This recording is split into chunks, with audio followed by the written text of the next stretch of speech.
good to be here in Vancouver Startup Week. A couple of years ago, I was one of the volunteers in Vancouver Startup Week, and this year we are doing an event, so it's all good. Welcome everyone. My name is Kenneth. I'm the Richmond chapter director for Startup Grant, and here with me today is Jean Murphy from Startup Boost, co-founder of Startup Boost. Let me start by introducing Startup Grant for the people that haven't been in a Startup Grant event before. I'll go back to the slide first. Okay, so Startup Grant is the world's largest community for startup founders and innovators. We started in Silicon Valley 10 years ago. And since then, we've been expanded to over 600 chapters around the world.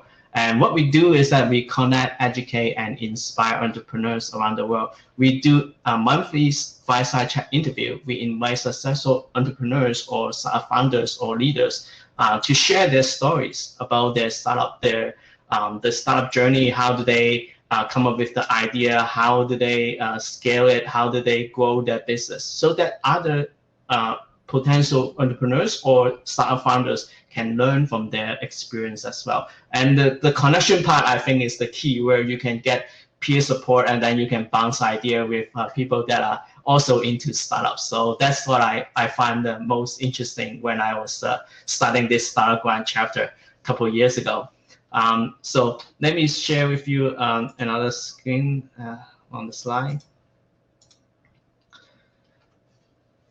This picture is taken a couple years ago in the global conference. These are all the chapter directors that went to the global conference a couple years ago. We have about 200 of them that actually made it to Silicon Valley a couple years ago. Try to find me in the picture. Okay. Startup Grant chapter, Richmond chapter started last year, and then we've been doing a lot of fireside chat interview as well as workshops for early stage founders. These are some of the speakers that went through and came to our events to share their stories since last year. And these are some of the upcoming events in October. So you can check them out later on if you go to our Startup Grant website. Okay. I think I got the slides in wrong order, but but that is all good. So now we have Jean coming from Startup Boost. He's located in Ireland and coming to share with us how to raise funding and get into accelerators for early stage founders. So welcome, Jean. I think you're on mute. Great to be here, guys. You're good. Okay, thanks. That's good. Hope you're keeping well. Yeah, I'm good. So let's start with going after your background. You've been in the startup scene for a long while, and you're one of those startup leaders in Ireland for a number of years already. You won Startup Week and also a number of accelerator programs over there. So let's start with how do you get into the startup scene? Yeah, it's a good question. So I mean, I was very lucky growing up, as we've talked about in the past. My family business was exhibitions and conferences and publishing. That's a 40-year-old business. I turned 40 a few weeks ago. So as you can imagine, since I was a kid, that was like a second home to me, getting to see exhibitions and conferences and all that from a really early age. And I think what I was very fortunate about was I just got to spend a lot of time around business from a very early age and just fell in love with it. Loved working at those conferences, at those exhibitions, seeing how people did business, what was good, what was bad, what was indifferent around that. And I think so I've always had a big passion for business. I think some of my first jobs growing up were, for pocket money, we're putting stamps on mail shots going out for sales teams. That was what my Connect 4 game was when I was a kid at the table growing up. So zooming all the way forward, we worked in the family business. It was an exciting area to be in. Financial crash came along, and a lot of the things that I've been working on in there, and I've been very fortunate to work on, especially around the internet, going back 15, 16 years. Funnily enough, 16 years ago, we built the world's first, worst online exhibition and conference venue. Our biggest competitor was someone called Web Exhibitions that was bought by a company in America called Cisco, and then rebranded WebEx. So, we had a lot of competition back then. And it's funny nowadays to see just how much of my day is spent inside online conferences. So we nearly got it right. But when the financial crash came in, a lot of things changed. A lot of things I worked on just we weren't working on anymore. And I think it's that usual thing of you think you know a little, but you know a lot more than you do. And I think a lot of the things that we built, such as online magazines, before a lot of other areas came into the fore, and that online exhibition venues, although we hadn't done it, or I hadn't done it the right way, I actually had built up quite a lot of experience without knowing it. Didn't have formal accelerator programs or mentoring in the way we see that nowadays. A lot of stuff was just very different.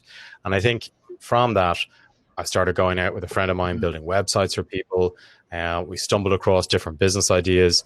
And one of them was a little voucher redemption tool during the big boom of daily deals. And from that, we applied to an accelerator program because we thought this will accelerate what we do. And I'll never forget, I think I was about 29, 30, maybe I was 30 at the time. And I remember sitting there day one in a suit, in shoes, with my tie firmly, tied, thinking, this is the first day and it's going to be an amazing experience. For some reason, something's about to change, because I worked in business for so long. I thought I knew it quite a lot. So day two, I came back, no more suits, new way of learning, very coachable. And that opened my mind to that.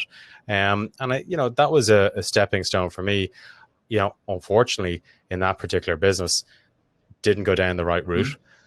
Didn't go down the right sales way, went after enterprise sales when should have stayed B2B. All these different mistakes I made. That business failed. I think the one thing I wanted to do after that was not lose the connection I had with all this learning, all these really fascinating people. So I put a lot of my time into the community in all manner of ways. We worked on Startup Weekend, built that up right across the country with lots of really great people. Ended up getting to work on lots of different initiatives.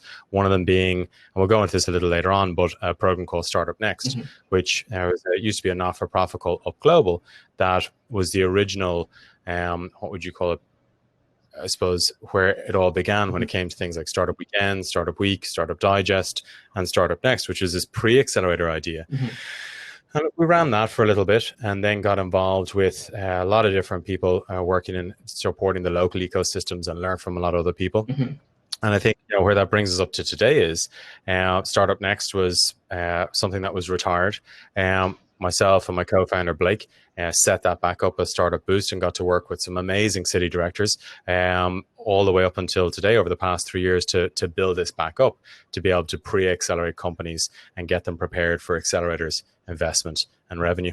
That's great. That's great. Like I find that a lot of early stage founders, especially since I launched the Startup One Richmond chapter, I met up with a lot of early stage founders, and most of them, they are looking into ways to raise funding or to get some initial traction, and they want to learn how to do it. But the mentoring part is hard to find, because there's not a lot of mentoring program that can actually do it. And Startup Boost Pre-Accelerator program can actually help them that way, and connect them to the right connections and right mentors that can help them in the early stage challenges, right? I think so. I mean, there's this old graphic. People can look it up online if they search for the entrepreneur's journey. And it's something that I remember being told that it was scratched on the side of a whiteboard at the first ever Startup Weekend. And the founders of Startup Weekend said, there has to be a set of steps that people that are brand new to business, or brand new to a tech startup, or whatever that is, to entrepreneurship, I should say. These are the steps that, they follow, all the way from being inspired with events like Startup Grind, or reading Startup Digest, or just, falling in or finding that community, all the way through different steps that help them go from being inspired to generating ideas, to setting up companies, to, scaling those companies, to exiting those companies. And I think right in the middle, that's where we found our niche with something like Startup Boost. It was different with Startup Next. It was a great program, still the same curriculum, still the same way of looking at it.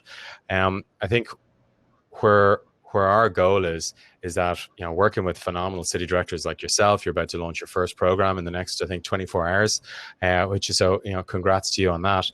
We're about to start tomorrow in Ireland with our latest program. I think what it comes down to is, it's one thing to have an idea. It's a different thing to put that grit and determination and time behind it to try and build that out into a product. And like you said, there's lots of different resources that are there for people. But I think when you want to go deeper and you want to really unlock different challenges in your business, I think, our goal is with Startup Boost is to be able to find great talent, to be able to match that with great mentors and great speakers, and be able to, in a very short space of time, help those companies make some huge strides forward in terms of understanding if an accelerator is correct for them, if seed investment is right for them. Is this a bootstrappable opportunity that they can retain all that equity in that business and build a really successful business? So there's no cookie cutter approach. Mm-hmm. I think we'll drill into the history of accelerators and why we do what we do and some of the learnings along the way. But ultimately, I was very fortunate to be selected for an accelerator here called the NDRC, the National Digital Research Centre. And again, through that process, from the cohort and the class that I met, to the lectures that we had and the mentors that we had, I definitely thought, having grown up in a business, that I knew quite a lot, which I think is probably a fallacy, and taught me some lessons of kind of humility myself. But I think what that does show is that you can't be expected to know everything that there is to know. By skilling yourselves and arming yourself with a great team is one way of doing that. But also in the early stages, skilling yourselves with great co-founder, hopefully, but also great mentors, and also other like-minded founders, you're going to be able to unlock those big challenges and move forward at the best pace possible. So you also went, besides Startup Boost, you also went other accelerator programs before. So what kind of early stage founder struggles or challenges do you see most common when they're going through their very very early stage? So I think I always joke and say I'm a Pokemon trainer, because I think I've caught all the different programs there are. I've worked on Startup Weekend, Startup Week, I've worked on Startup Digest, and I worked on Startup Next, Startup Boost, and I also do some work with Middle Game Ventures, a really phenomenal fintech investment firm who run their own accelerator for Series A and Series B. So it's been very fascinating to see the challenges from I've got an idea, what do I do next, to accelerator, to seed, to Series A. My sweet spot, the area I love the most, is finding really great talent and being able to work with it and get that ready for an accelerator, a seed investment, or most importantly, in my view, generating revenue. So I think, in answering your questions, like what are some of the key challenges? I think the unfortunate thing that I hear most of the time is people trying to get out ahead and build something straight away. I think you're in a great position if you've got what we call the Holy Trinity. Being from Ireland, I'll always use phrases like that. But what we joke about with the Holy Trinity, or what is that great makeup, is the designer, the developer, the hustler. And you can replace the word hustler, if you don't like that, for the business person. So when someone's out with the customer and sending that back to the team and discussing that with them and bringing them through that journey as well, everyone learns. So you can really understand that we're building something that people need versus what we think they want. And I think in my own experiences to date, going back 16 years, we were building things that we thought people wanted as this online exhibition venue. We'd grown up in this industry. Of course, we know this, but really getting out amongst clients and really understanding that, very different thing. And normally, what I'm worried about is when an early stage founder will say to me, I really need your help. Okay, I'm here to help. I really need your help with choosing a company that I'm going to outsource my development to. When in my opinion, it's, let's take a step back. Talk to me about the market. Why are you doing this? What have you found out about the customer? What's really going to push that passion with that user to turn into a customer? It's going to pay you for the value that you're creating for them. I think, what we see on Boost is that we hope to find companies that have a team, have a MVP, or are very close to launch, so that week on week, what they learn from each of those workshops that happen, there's specific ones that Blake and I have chosen because we feel that they're the most critical areas that people need to learn about early on. Next on that is their pitch training with mentor feedback, and then their one-on-one mentor sessions.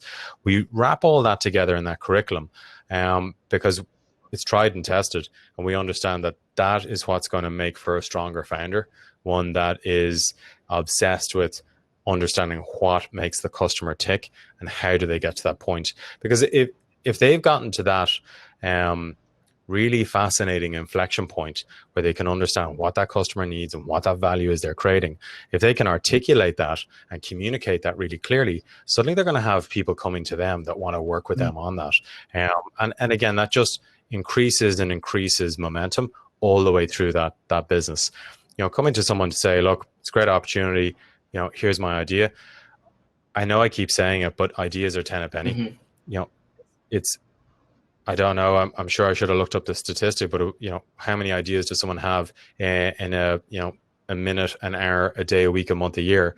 But what's the conviction behind that person to go out and be able to learn the process of being able to change that from an idea to something that people wake up wanting to use, that's going to just make their life better? So I think, to answer your question, my biggest fear when I'm chatting with a founder is hearing, where should I get this built? Not, this is my customer, this is what I need to know about, how do I get more of these customers? So I think that obsession with customers straight at the early stage and really understanding that, everything else will come in situ after that, I feel. Yeah, lots of startup early stage founders or first time founders, I found that one of the challenges is that they come up with an idea they think is workable. And then they maybe start building the solution right away without really talking to any potential customer that they're actually targeting to solve the problem with. And that kind of defeat the whole purpose. And then once they build a solution, they find out, oh, there's nothing, no one wants it. So they kind of lose both confidence and momentum, and they may stop actually building something else again, right? So I think that's one of the unfortunate thing that happens with a lot of the first time founders. They didn't really take the time to actually learn from the potential customers enough that they're actually solving a problem that they can actually solve with another product that they build. Yeah. And it can be tough to have this idea and in your mind as a first time founder say, I can't say this to anyone. What if people don't like it? It's the catch-22. If you can't find out that people don't like it, you won't find out what areas or skills you need to improve on. Or within that, maybe people don't want that, but it opens up their mind. You can see a trend within something else that they want. I think, personally, I'm a huge fan of Startup Weekend. My wonderful wife always gives out to me because in this closet right here, which is quite a big closet and goes quite far back, I think I have over 100 different startup t-shirts from different events that are being sent. So that's the locker of memories.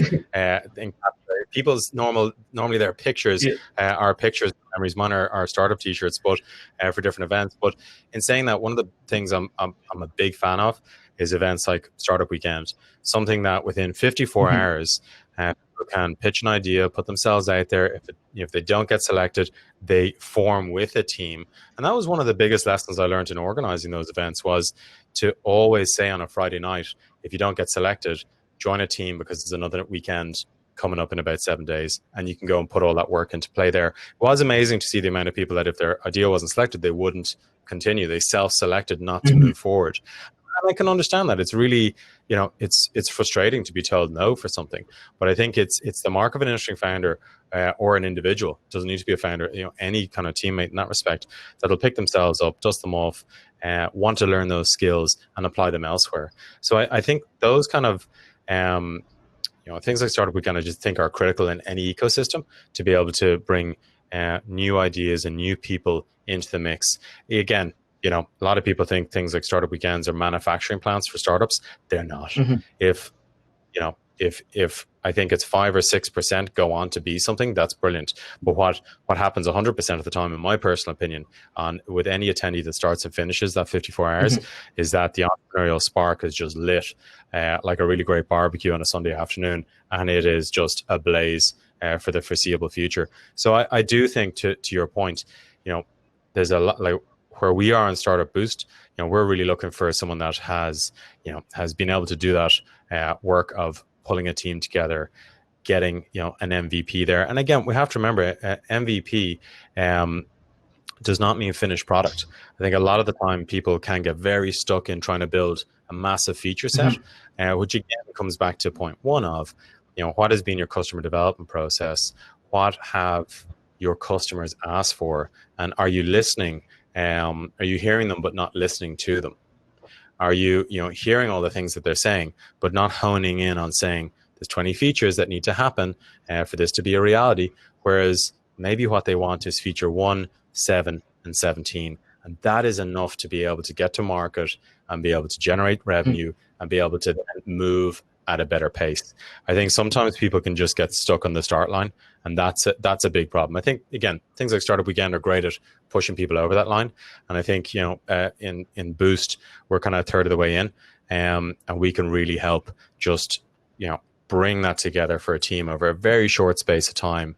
And then, with our alumni and what we're doing online with our alumni now, really accelerate that forward. Yeah, I think that is one key point. I remember LinkedIn co-founder Reeve Hoffman mentioned multiple times during his Master of Scale podcast, right? If you're not embarrassed with your MVP, you're releasing it too late, right?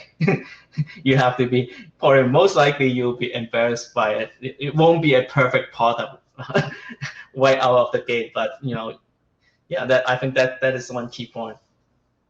I would agree. I mean, who am I to disagree? But I think in that respect, it doesn't create a conversation.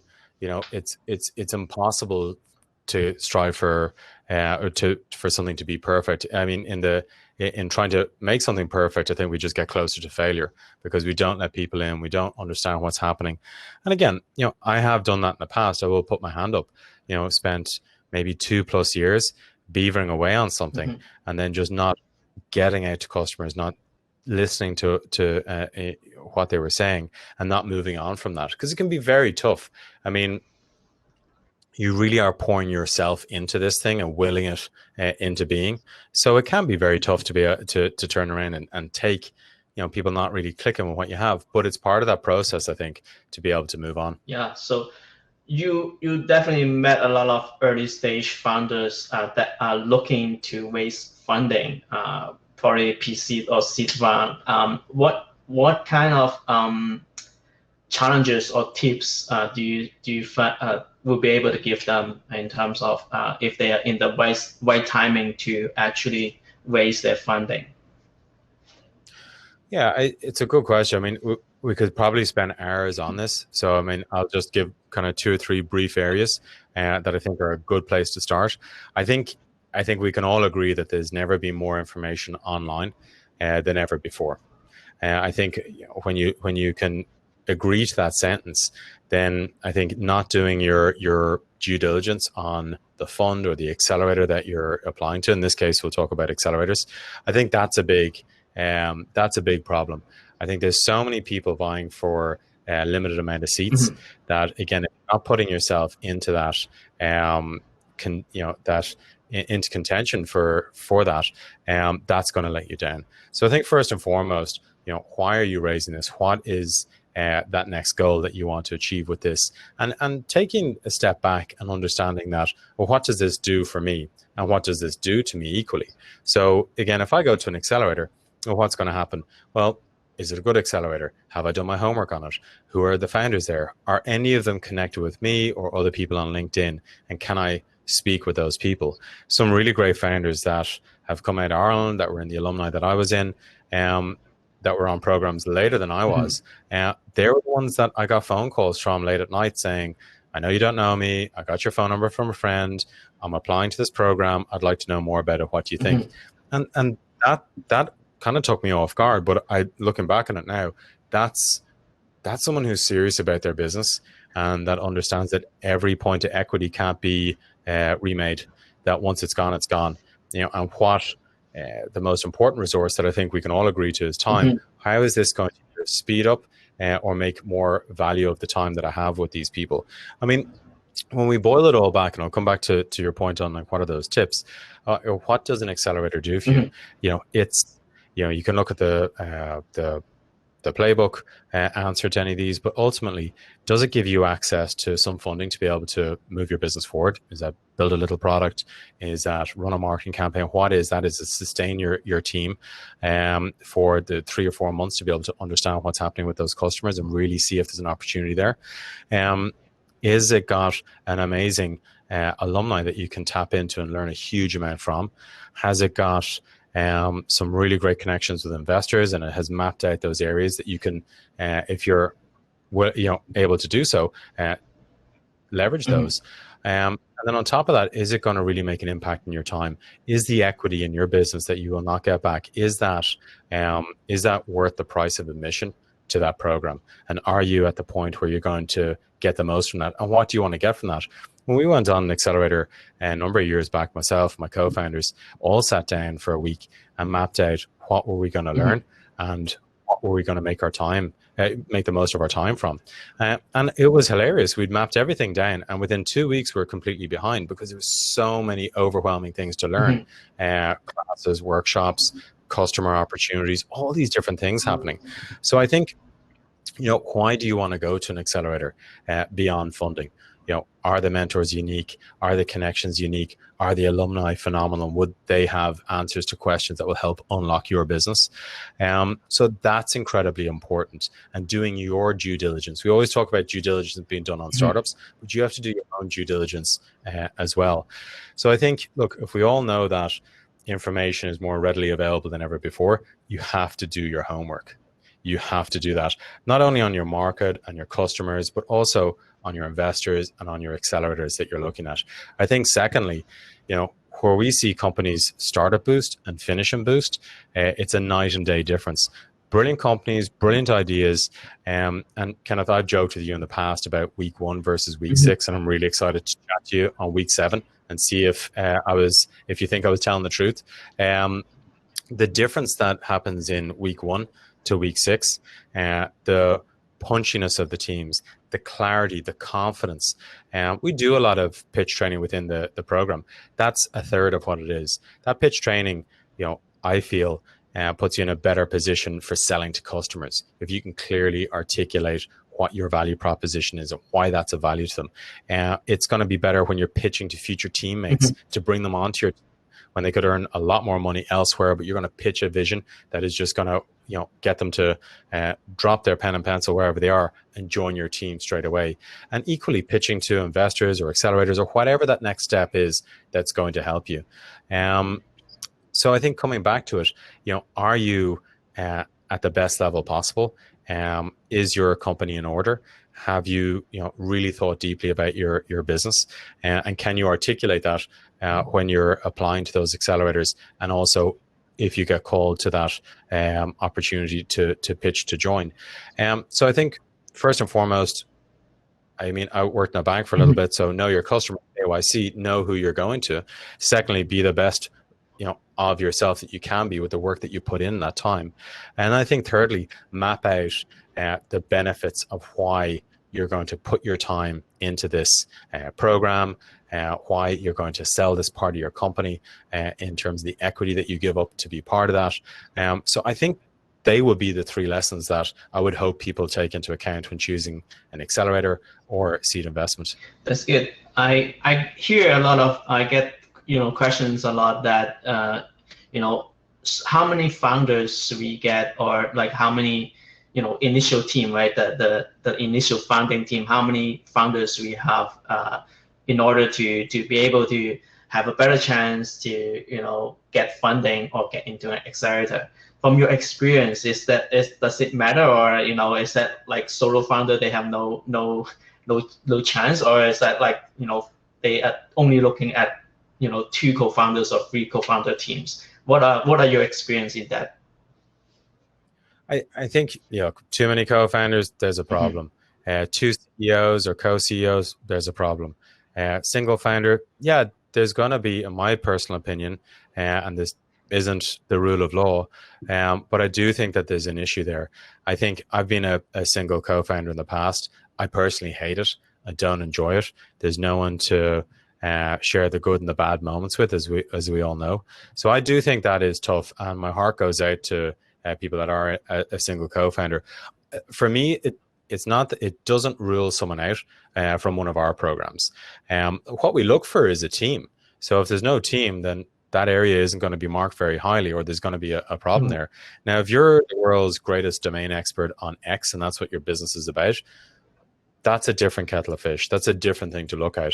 So I think it's fair to say we look at a case by case basis, although we get a lot of applications. It's tough to do that, but that's what we hope to do.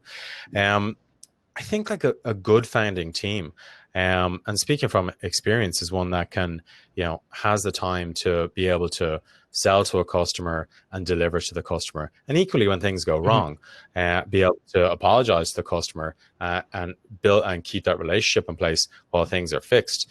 I mean, I don't know if I ever told you the story, but myself and my co-founder, Jade, from many years ago on that voucher redemption tool, one of the things that we did very early on was we built an MVP, and we got a little bit of angel investment, and we went and built this product in 5 weeks that was going to go live. And again, just so people know, the idea was that someone would key in their Groupon details and it would book a date in a hotel. For example, we were doing this MVP for a hotel, and I had the opportunity to make them lots and lots of money, because otherwise they were answering hundreds and hundreds of phone calls.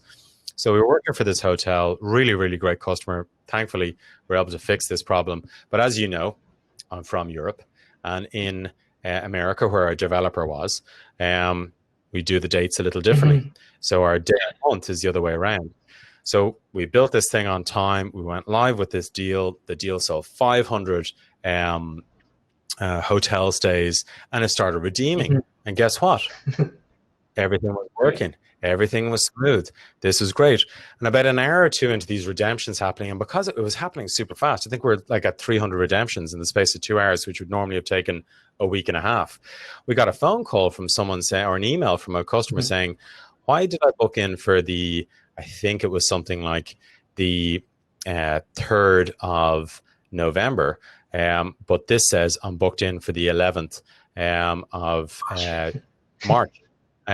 So as you can imagine, we quickly figured out what went wrong, stopped everything, worked to build it, fix all that stuff, out front on the business side, working with the customer to keep all that moving along and keep everyone intact. We rebuilt, the problem in the back end, pushed all that through, and everything started working. So I think that the reason I bring back that horrible story that still gives me nightmares to this day is that, it's helpful when there's issues to have a team. I think when it comes to it, having a team that's different, a developer and a business person, for example, that really does add an interesting mix in. And both of those people being with customers and spending the time with customers, and again, they don't have to do everything hand in hand, but being able to understand what those needs are is incredibly important. I think it's phenomenal if you have a designer in the mix as well. I think as an early stage team, that just gives you an extra added bonus when it comes to being able to, if we are as startups redesigning processes and taking into account our experiences and trying to improve that for many thousands or hundreds of thousands of people, depending on business to business, business to consumer, or enterprise, you're going to go a long way if you have, again, what I always lovingly refer to as that trinity, that designer, developer, and that business person that's there. So to answer your question, I won't exclude a single co-founder. I think it is tough work, and I happily would argue that point and discuss that with someone rather. But I do think at a minimum, having two people also makes people more relaxed. If you're dealing with two people, if something unfortunately happens with one of them, you've still got another person to be able to talk to. And I think that's an important kind of reassuring factor for people that are out there. Yeah, that's good. That's good. So in terms of founders that are looking into getting into accelerator programs, what other things should they consider or prepare for when they apply for something like a Techstars or like a Y company, those types of accelerator that can help the startup in the industry? Well, again, if we come back to, people make decisions on people.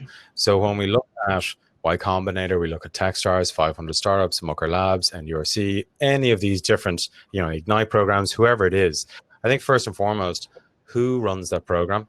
what's their experiences. I think, nowadays we live in a social media age, so it is getting a lot easier to do your due diligence on a person versus a market in that respect. So if it's their social media, if it's their YouTube interviews, if whatever that is, that really helps you understand, to a point, who you're speaking to. Again, ultimately, that your business is your business. Your passion for building your business is yours. So I'm not, by no means am I saying change that to fit the person, but understand who you're speaking with. In the same way you've done customer development to understand who your customer is and what their needs are. Again, it's going to help with your conversation with that individual. You may apply for a program, but not realize that it's in a specific niche and vertical. So again, if you're putting that time in, and it does take time, what's the payoff for you at the end of it? It's good, if you've done an application form, maybe you're going to learn a little bit about areas you didn't think of for your business. Again, you've seen our application form and Boost. There's a bit to it. It takes some work to get through it. I think it's good for people to do that, to understand what's expected of them. But coming back to it, so I'm applying to an accelerator. What do I need to do? Know the accelerator. Know is it a general accelerator, niches, verticals? If you're in a specific vertical and you're going after general accelerator, will it be able to really accomplish what you need? Is it going to be, if you're in deep tech space, are you better spending the time going after those deep tech accelerators, because they're going to have commercialization experts, they're going to have all the kit and caboodle, to use the technical term, of what is needed to help you in your journey to build that business. So I think first and foremost, what is the accelerator? What's happening with it? Who are the people behind it? What are their convictions? What's their interests? So I think when it comes to that, again, they're the things I'd look at.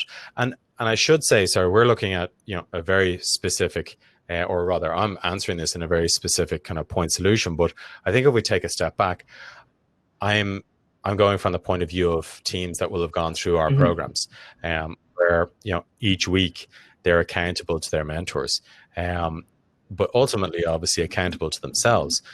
But they're going into the same mentors to be able to show the progress that they've made. And something like Boost, you may turn around and say it's only 3 hours a week for 6 weeks. Within that time, not only are they going to really get some world-class workshops on areas such as customer development, market sizing, building product that matters, funding and fundraising, and pitch and presentation. Again, there's a lot of areas you could pick at the start, but Blake and I have looked at these and said, these are the areas that we feel, if you've got a good understanding and you've got them operating in your business to a point, it's going to make the next set of steps that you're going into a lot more beneficial to you. I mean, as you know, we even introduced investor reporting with our startups in week 1, and really drill that home with them of the accountability that they need to have. And I do believe that the startups, and why so many of them get through to accelerator programs or have raised 50 million in investment at pre-seed stage over the past 3 years, got to the world's top accelerators and generated revenue, is because coming out of those programs, they're buttoned up. When someone looks at a sea of applications, the ones that will rise to the top are the ones that can very clearly articulate their market, what the area for disruption is, how they're going to get through that, and what the solution is that they have to achieve that. And that, I think, is what's expected of people.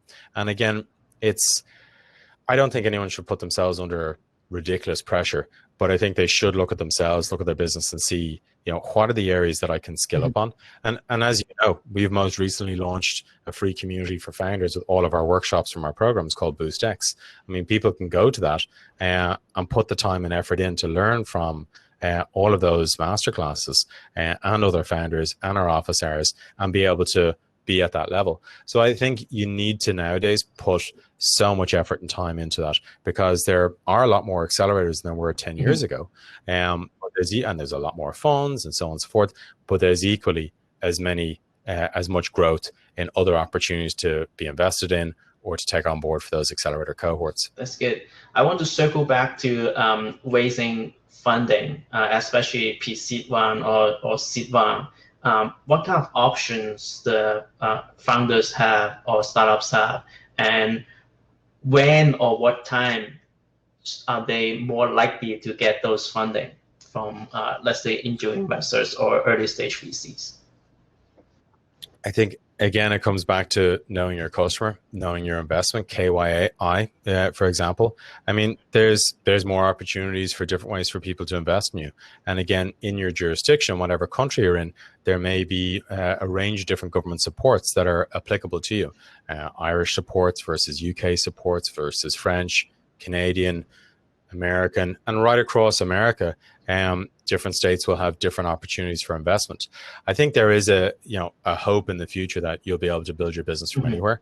I do subscribe to that. I do still think though that there has been some great leaps forward over the past number of years in terms of angel investing being democratized with the likes of syndicates from Jason Calacanis or AngelList or all these different mechanisms that are out there. But ultimately, what does your government do locally? What does it do to help angel investment as well? The UK, for example, is a prime example, one that I wish we had more of the same mechanisms in Ireland. Unfortunately, we don't, to be able to stimulate angel investment into a group. I think that when you look at angel investors and institutional investors like VCs, it's not that one group just loves throwing money at things and the other is very rules orientated. They're different people and they have different obligations for their the way that their fiduciary duty either to themselves or others is exercised. So I do think are you in an area that has a large volume of angel investors, and why is that? Are they the people that will be able to have some really great firepower in terms of their connections and their reason for investing in you? And equally, do you have a good VC landscape? And at what stage is that? Do you have lots of VCs, but they're all Series A VCs? So are you going to be starting a business in an area where it's just naturally not good for early stage companies?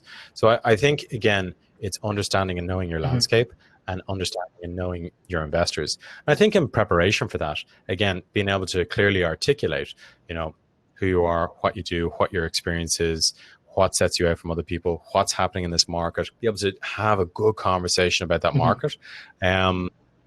These are the things that I see as founders progress, that skill comes up. So instead of at the start, you're saying we're an AI, ML, blockchain with crypto, and I still don't know what they're doing. What I love is a founder that says, for 10 years I worked in this industry. One of the worst things was the fact that this happened and no one was doing anything about it. And that's what I did. And we haven't even talked about the technology yet. And now they're talking about how big the market is and how they can sell to people and what they sold previously. We had a company years ago, really interesting pair of guys, and they ran a business that was and they'll say it themselves, they even think it's on their website, the most unsexiest business in the world. They cleaned out grease traps. That's how like not cool it was, to use that phrase. But so what they did was they would have people in vans go around and check restaurants and cafes, hotels were disposing of grease properly. Some weren't. And they had this phenomenon, which I saw a picture of, which is disgusting, but I have to share it. They were called fatbergs, if you can imagine this. And just this concentration of grease and sludge, one of which broke a drain in London and shut down a business district, costing $250,000 to fix over 3 days. I mean, it's just everything goes wrong. So very important for water departments to have this done correctly. Applied to the program, this business was doing some serious turnover, but the founder understood that he couldn't scale it any further. He could put more people in vans on a street, but it wasn't going to change. And what his proposition was turn it on its head. Can we make this cheaper and make the individual self-assess themselves? Can we then give all that data to the local water department so they can sign off on this process? And he actually created a whole new process and just turned it on its head, raised a lot of funding, was in a particular area that doesn't have a huge amount of competition, but had a really savvy business mind. He's a phenomenal individual, was able to build a team, could sell, could speak with investors, had a family, but went overseas to an accelerator program for 90 days, and just did his work and just moved through that at a really good rate. So I think that when we come back to it, again, we read a lot about businesses that are just, the next unicorn, the next this, the next that, which is fine. But there are some absolutely phenomenal businesses that we haven't even come across yet, with some really phenomenal domain experts. And I think that's what we're looking for. I mean, you and I have both been going through applications. We're probably dreaming about them at the moment. There's so many of them that we've been going through. But what we're looking for is the raw material that we can help shape with, the brilliant mentors that we get to work with, the speakers, our own teams, that passion that we bring to it. And I think I've said this to you before. I feel that the early stage is like someone handing me a Rubik's Cube and getting to put it together. There's a certain shape and way that needs to be able to package that up, to move that on to the next step and help that person do that. We're in the business of teaching people to fish and not give them fishes. We want that skill to be with them for life. And equally, if we do a good job, we want them putting that time back into their community as well, which I think everyone can do. And I think that's what's going to, help create the right economies and the right ecosystems for our next round of startups to grow up in. That's good. I want to leave some time for questions and answer later on. But before we wrap up that part, so tell us more about the Startup Boost program, when they can apply and what kind of when is the cohort, and what kind of things they can expect in it. For sure, and thanks for the opportunity. So Startup Boost is a pre-accelerator program. It takes place over 6 weeks, over 3 hours a week, with phenomenal local mentors and speakers. It ends with a local demo day, and that also then has a global investor day, which we run about 2 months later with all the teams from all of our cohorts. Over the past 3 years, we've helped 200 companies to date, from an application pool of about 3,600 companies, raise about 50 million in pre-seed funding, and from that get to the world's top accelerators. And what's really exciting is, I think from tomorrow, or all around the world, from Tuesday and Wednesday, our latest cohort goes live. So they'll start their 6-week journey, getting ready for demo day and hopefully propelling them to accelerators, investment, and revenue. And we're now in 10 cities in Africa, Europe, Canada, North America. I mean, it really is phenomenal from 3 years ago, 2 or 3 programs, now to this point.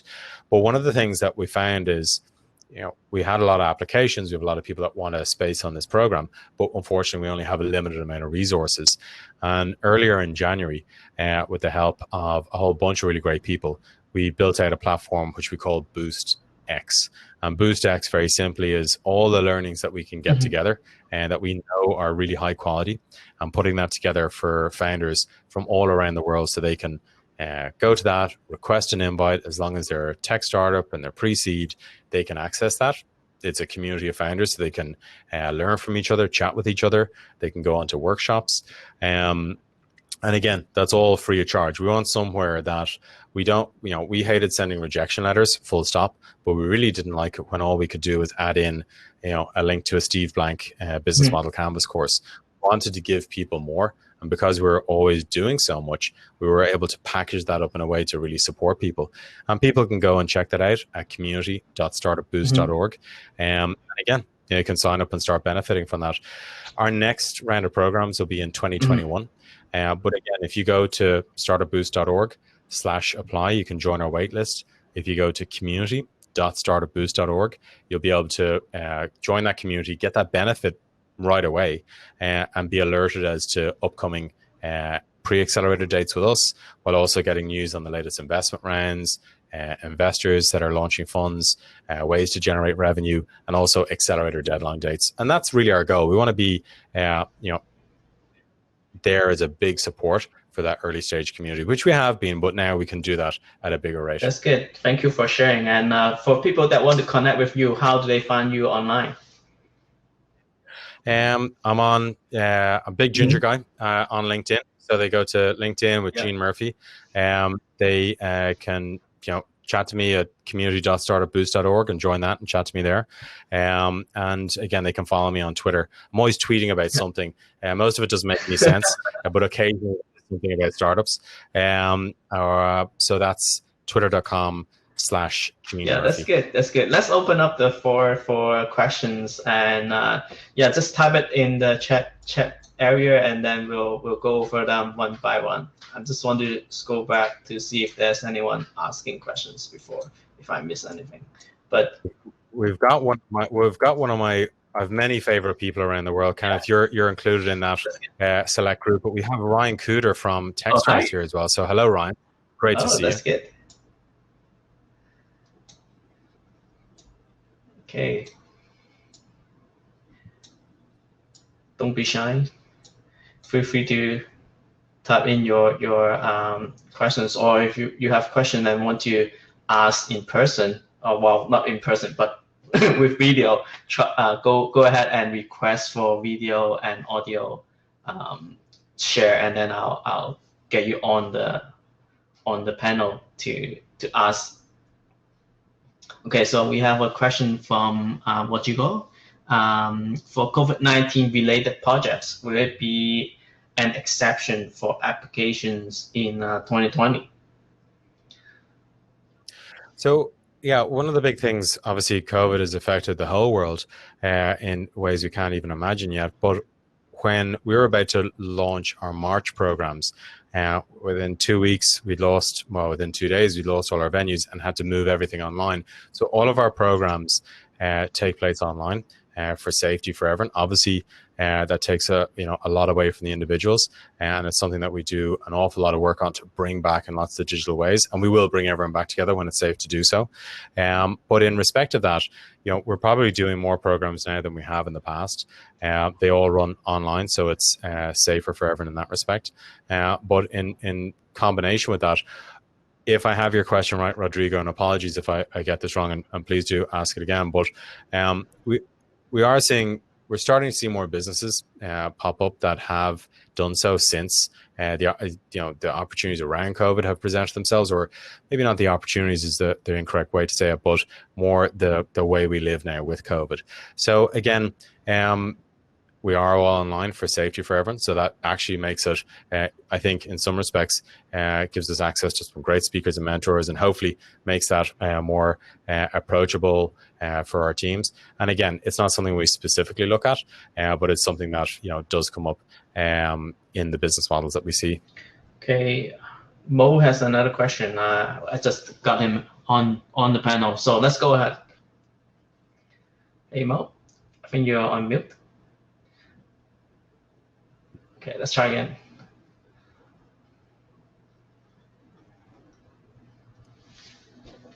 Okay, let's see.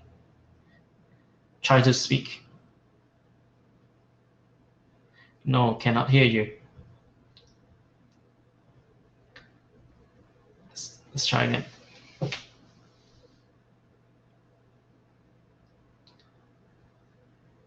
Okay. No, cannot hear you. But I can ask the questions for you. But I see that in the chat area. You mentioned you are an international student right now in Vancouver, MBA international student in Vancouver, and starting a new fitness platform company with 2 partners. Currently in the development phase. Want to apply for Federal's startup visa program and obtaining support letter from an accelerator or incubator. Question is, what are accelerators like yours are looking for in a company? Would a company like ours in the development phase be considered? I think it's like starting your search early for and again, I will preface this with saying, if an accelerator is the right step for you. So we're assuming that is in this particular conversation. I think ultimately what I would say is, when you're applying for that, there's a huge amount you can do in a very short space of time. I think everyone on today's event can agree to that, and we can all probably point to lots of different opportunities recently and going back through history about like things that were fast to market in that respect. I think it still comes back to the same point for Mo, and this one is, if you're saying you've got a team, like that's a great resource to have. And what can you learn as a leader to be able to put that into practice to get the most from that, to push you forward as much as possible? And what I mean by that is, what do those customers need? I mean, if you're in the fitness space, I think personally it's pretty interesting what's happened with Apple, what's happened with Peloton over the past number of weeks, in terms of how many fitness instructors have they cut out of the market globally by just concentrating into their online applications and their apps and what they're doing. So I think now is a very interesting time to be able to deliver solutions to people that, have some roles that are very, very tough to do, but aren't, really connected digitally. We may have, Fitbits or watches that tell our heartbeat and do all that. But what does the person at the front lines, that's a fitness instructor around the fitness area, actually have? And again, can you be the Shopify for them? Can you do all that? And again, if you've got that team, if you've got access to all the latest things you can do, from no-code technologies all the way through to just getting stuff done, that's the thing to do, and put yourself around the people that can help you achieve that. Because the more value you can build up in your business, you always have a better position to be able to dictate what happens next. From good. We have time for one more question. Maybe understand that solo founder is hard to get into any accelerators, but I don't want to rush into finding a co-founder just to get into a program. Can you provide any suggestions? Yeah, Miriam, it's a super question. Thank you for asking that. By no means do I mean, grab someone at the front door and bring them in with you. It's not gonna. We both know, and I think everyone on this at this event knows, it's probably not going to work out in a business. What I would recommend though is, again, accelerator dates come up again and again and again. But actively looking for that co-founder, what is the way that you're going to do that? I hadn't come across it before, but one of our founders on our latest program found their co-founder with a co-founder matching tool. They worked together on some small projects to get to know each other. That worked out. They were able to get that done. And now, 3-6 months later, there's a great camaraderie there. So I think, what are those ways that you can find that co-founder? But don't do it for the sake of something. Don't make a life-changing decision, which it will be. I probably spend more time chatting to Blake every day than I do most other people. When I come, and he's my co-founder, and what we do in Boost, and I love every minute of it. But for the good times and the bad times, you need that right person. So Miriam, you're 100% correct. Don't take someone on for the sake of it. Don't grab them at the front door on the way into the accelerator. That won't work. But doing everything in your ability, which I would assume you are, to find that right person, and start small. Start with some small tasks and build up from there. I think that's a great way. And I think, again, even things like Startup Weekend, not even pitching your own idea, but going there to put yourself around people to meet more of those opportunities. Going to hackathons. Again, when I say that, it's with a caveat of that's all online now. But again, it will teach you how to meet people. Well, not teach you how to meet people, but it will help you meet people that are like-minded. And it'll also help teach you how to work in this kind of new remote founder world. So I think there are different ways to go about that. But please don't take anything I've said as just grabbing someone for the sake of a space and accelerator. That won't work. I find that if you find out what your strength is and what your weakness is, and then look for founders that can complement yourself, then that's the best thing to do initially to get over a lot of early stage challenges. Because if you have 2 people working on it, or even 3 people working on it, it's a lot easier than just by yourself, because you already double and triple your time resources, right? And that is time resources is one of the critical resources you need as an early stage. Time is the one that we can't make any more of. I don't know if you watch the TV show Doctor Who, but sadly that's a creation of fiction, being able to travel through time and make more time. That really is the biggest lesson I've learned in the last 40 years, is time is the one resource that we cannot make any more of. So just treat that even more preciously than equity or investment. Yeah, that's good. Let's see. I don't see the Vancouver Startup Week people kicking us out, so let's go for some quick questions. Let's keep going. Let's keep I'm, going. I'm not kicking you out. Just wanted to say that. Too soon. No, I'm not kicking you out. No. Sorry, we're sharing a session here. So okay, so we're not kicking you out. Yeah. You can wrap up with a few questions if you want. Yeah. Okay. That's good. Okay, that's good. Thank you, Kathy. I was too worried. It's the end. Our timing. I have all my sound effects here. I should have. A minute popped up. I should have gone. I'm not kicking you out. So That's the good. session will not kick us out either. So if you want to continue with Q&A, you can. Yeah. Okay, that's perfect. So I'll leave you guys to it. Perfect. Thank you. So we'll go over the last few questions. So Rodrigo, I think you mentioned another questions before, but we are developing a machine to fight COVID-19 at hospitals. Would that be possible to apply for Startup Boost still in 2020? Because the sooner we bring this device to market, the better for us. Jean, go ahead and answer that question. So for 2020, our programs, all our deadlines have passed. We're about to start our programs within the next 12 hours. Exactly, this week.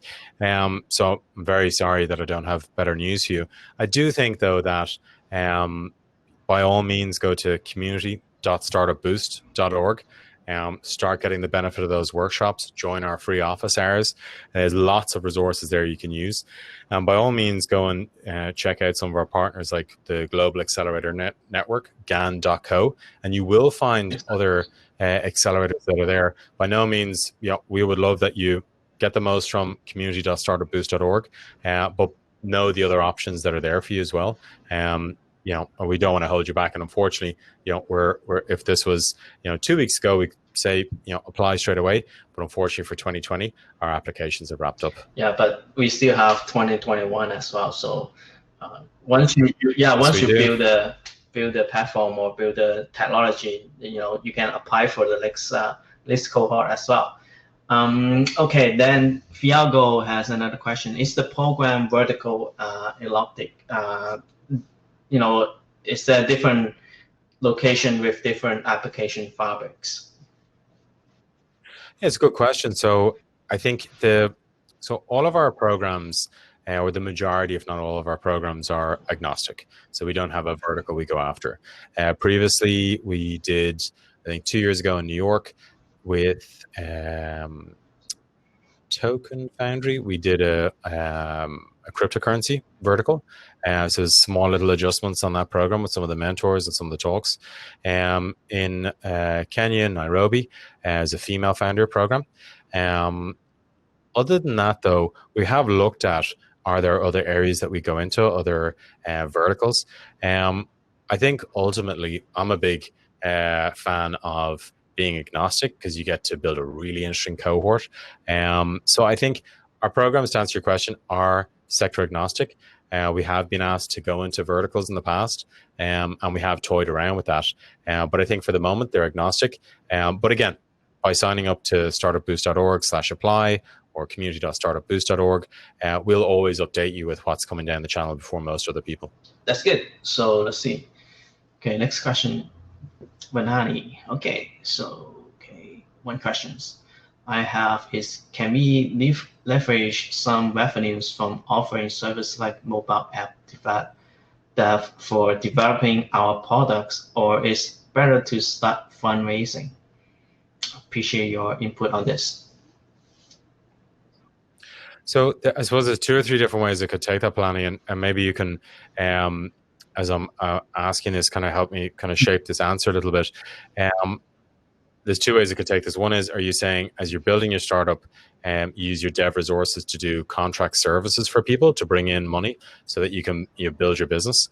Or is it that you go to some of these companies that are now offering part equity, part build as a service? So again, any clarification around that would be super. On the first point, I've seen some phenomenal businesses that have never taken on any form of investment, that have had a services business on one side. They've spotted an opportunity and they put 20% time into starting to build it, and little by little have taken down the services and increased, building that product. That is a brilliant way to go about it. You've got cash coming in, you can build that. It may take a little longer, but you're retaining equity in your business. So all that value that you build up, you're getting the benefit of that.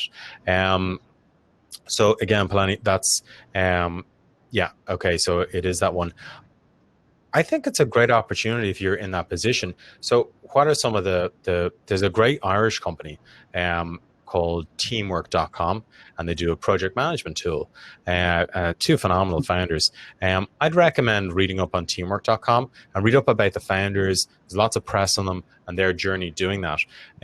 Again, they were, and I hope I don't do them any discredit on this, but they were a software development company, and they would build, software for people for their businesses, and found that all the businesses were terrible, or majoritively terrible at project management or doing things on time. So the guys started building this tool, really great tool used by some phenomenal companies, huge companies, well-known companies around the world. And over time, they built that company to that point. I am sure they would turn around and say that, well, actually, I shouldn't say that. I would guess that, will you move as fast as you want? Will you be able to retain equity in your business? And can you do that? I would guess the challenge is being able to, put that 20% of time in and not do too much or too little, and manage that process. And it will put more, I would say, responsibility and stress on your shoulders. However, if you're bringing in money here and you're building your product out here, and you run that incredibly tightly, and you're not forgetting to invoice over here, and suddenly that creates a problem, or you're not forgetting to ship, features over here. I think just going into this eyed wide open is incredibly important to do that. Going all the way back to that company called Swift Comply that did the Fatberg prevention tool. That's what they did. They had a phenomenal company turning over some serious revenue, and the founders will put their time in to the program. They literally stop on their business at 12 o'clock. They start working on the new business. They go to our program at 6. They'd finish at 9. They're home by 9:30. They're on the phone by 10. And they work through till 1 or 2 in the morning, and then go back to their regular business. And that was their 20% time. And that's what led them to where they are. So, Palani, I think there's a lot of examples to point to. Teamwork.com is a very good example to read about those founders. Read about the business, it's great business, but read about the founders and their journey around that. And it's an opportunity, and say, look, 3 months, we're going to build this much over here. We're going to invoice this much over here. And just what happens after 3 months? Run it weekly, see where you are. See where you are monthly, and at the end of 3 months, you'll know if you're able to do it or not, and then take on another sprint and another sprint. Is my recommendation on that. I think it's a good question. That's good.